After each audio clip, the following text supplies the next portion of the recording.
ভারাক্রান্ত হৃদয় নিয়ে বলতে হয়, ঢাকা মহানগর বিএনপির জনতার মেয়র জনাব ইশরাক হোসেনকে আদালতে যে রায় দিয়েছে সেই রায় আমরা পেয়েছি।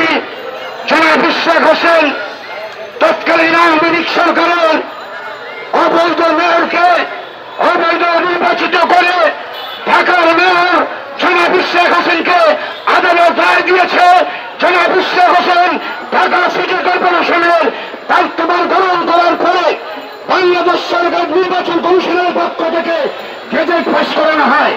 আমি বলতে চাই, চোরকে খেলিয়ে চোরকে বিখ্যাত করেছি, এখন বাংলাদেশের মসজিদে ডাকাতের আবির্ভাব হয়েছে।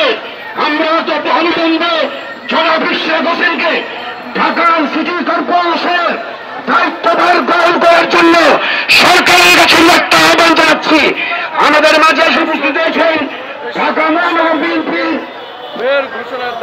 সাবেক যুবদলের বিপ্লবী সভাপতি, বিএনপি নির্বাহী কমিটির সদস্য জনাব হামিদুর রহমান হামিদ, ঢাকা মহানগর বিএনপির যুগ্ম আহ্বায়ক জনাব নজরুল ইসলাম খান তীব্র আমাদের মাঝে এসে উপস্থিত আছেন। ঢাকা মহানগর বিএনপির সদস্য জনাব শহীদ হোসেন আমাদের মাঝে উপস্থিত আছেন। যুবদলের কেন্দ্রীয় কমিটির সহ সাংগঠনিক সম্পাদক, আন্দোলন সংগ্রামের রাজপথের সহযোদ্ধা জনাব নাসির আলী মিটুল সহ নেতৃবৃন্দ। আমি বক্তব্য দেব না।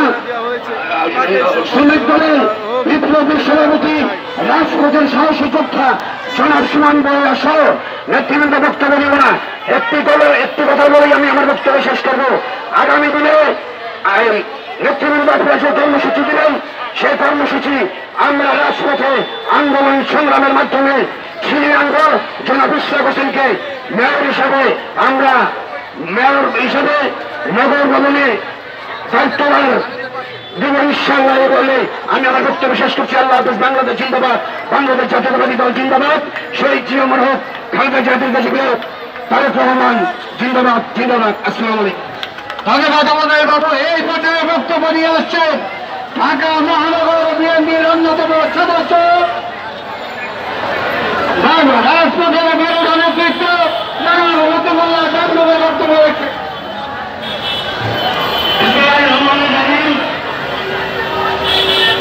আজকে এই ঢাকাবাসী ব্যানারে আমরা যারা উপস্থিত হয়েছি সেই নেতৃবৃন্দ সবাইকে আমার সংগ্রামী শুভেচ্ছা এবং অভিনন্দন।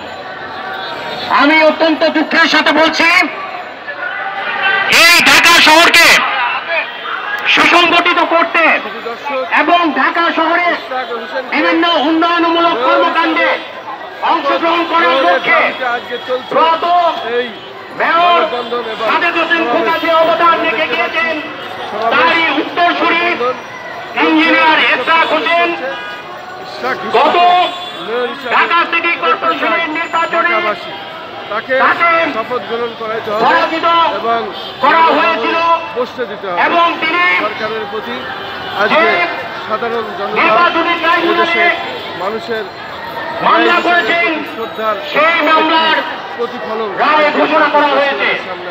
আমি অত্যন্ত দুঃখের সাথে বলছি, সেই রায়কে উপেক্ষা করে বিগত প্রতিবাদী সরকার যেভাবে এই বিএনপিকে বারবার নির্বাচন থেকে বিরত রেখে ক্ষমতা থেকে বিরত রেখেছে, ঠিক সেই একই কায়দায় এই সরকারের স্থানীয় সরকার মন্ত্রণালয় বিভিন্ন ষড়যন্ত্রের মাধ্যমে তাকে শপথ গ্রহণে বিরত রাখছে।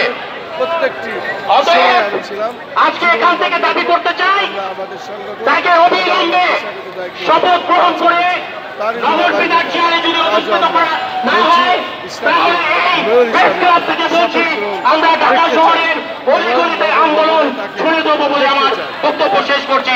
খোদা হাফেজ। বাংলাদেশ জিন্দাবাদ। প্রথম বাংলাদেশ আমার, শেষ বাংলাদেশ, জীবন বাংলাদেশ আমার, মরণ বাংলাদেশ। ধন্যবাদ সকলকে। সহযোগিতা বন্ধুগণ।